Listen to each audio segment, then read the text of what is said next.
परमात्मा प्रत्येक युग में आते हैं और अपना ये तत्व ज्ञान जो पांचवा वेद ये सुनाते हैं। अब जब परमात्मा ने उस पांचवें वेद में आकर बताया है, अपनी प्यारी आत्माओं को मिलते हैं जो उनके बहुत कृपा पात्र होते हैं। वैसे तो उनके सभी ही प्रिय हैं, चींटी से लेकर हाथी तक, रंग से लेकर राजा तक, हम एक ही परम पिता के बच्चे हैं। चाहे किसी मजहब धर्म से हम संबंधित रखते हो, लेकिन हमारा मूल पिता एक ही है। वो कबीर देव है, वो परम अक्षर ब्रह्म है, वो हमारा जनक है। या तो हम काल के अधीन होकर के इसके संकेत से अब हम नाच रहे हैं। उस परमेश्वर के सभी वैसे तो बच्चे हैं, लेकिन पिता अपने उस बच्चे को ही घर का कारोबार संभलवाता है जो संभालने योग्य होता है। उसी को अपनी तजूरी यानी सेफ की चाबी देता है जो उस धन को संभाल सके। नादान बच्चे को दे दे तो वो आप भी खराब करे और न भी खिलावे, तुरंत ही निर्धन हो जावे। तो इस प्रकार परमात्मा के विधान में लिखा है वेदों में कि वो परमेश्वर ऊपर रहता सचखंड में, जिसको ध्रुव लोक कहा है वेदों में, और वहां मनुष्य दृश्य है वो, लेकिन उसका शरीर बहुत तेजों में है।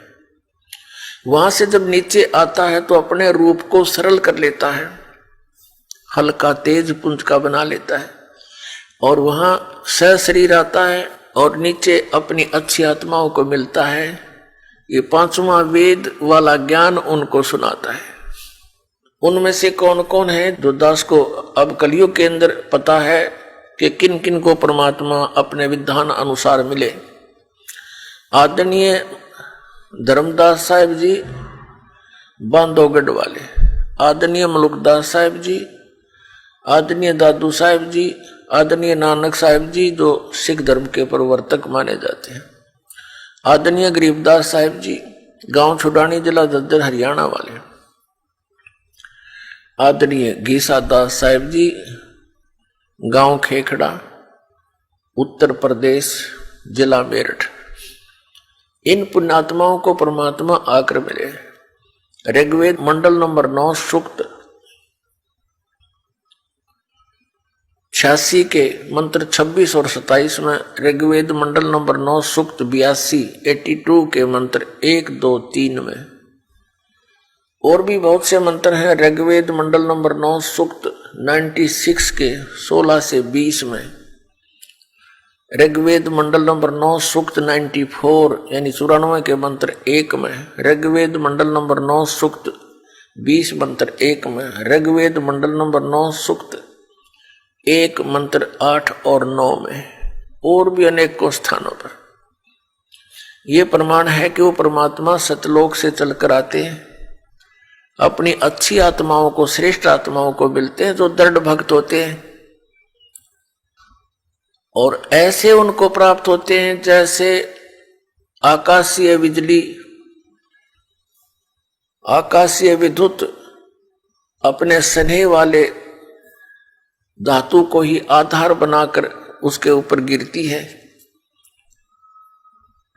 जैसे पुराने समय में हमारे सामने एक कांसी धातु होती थी, कांसी, उसके थाली बेले होते थे। वर्षा के दिनों में यदि वो बाहर रह जाते थे, हमारी दादी जी कहती थी हमारी माताओं को कि इन कांसी के बर्तनों को अंदर रखो, इन पर बिजली गिरती है अमूमन। तो कहने का भाव यह है कि ऐसे वो परमात्मा उन विशेष पुण्य आत्माओं पर अट्रैक्ट होता है,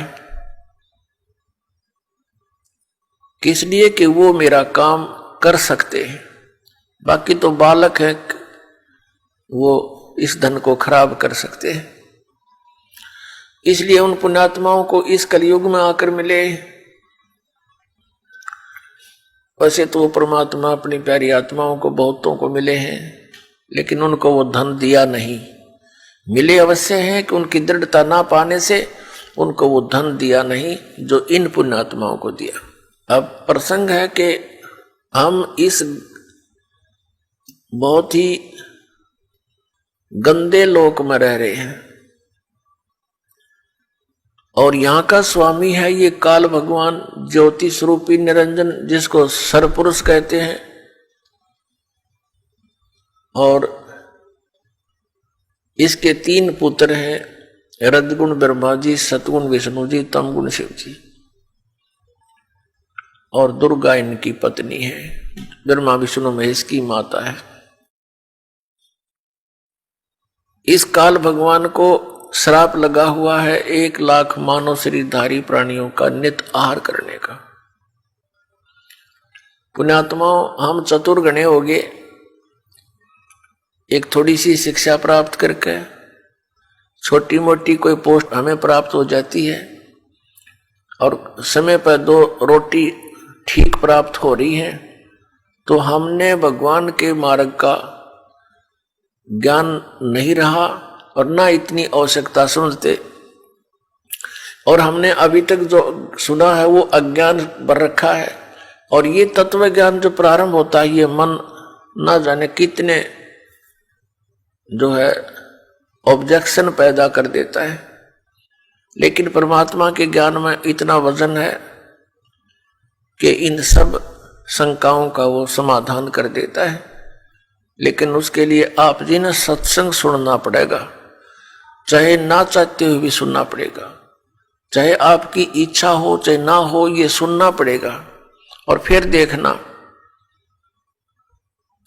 आपको कितना अच्छा लगेगा। फिर ये इसका कारण क्या है, पहले उस प्रसंग को सुनाते हैं जो दास सुनाना चाहता है कि हमारे साथ यहां सारा कार्य मजबूरी से कराया जा रहा है।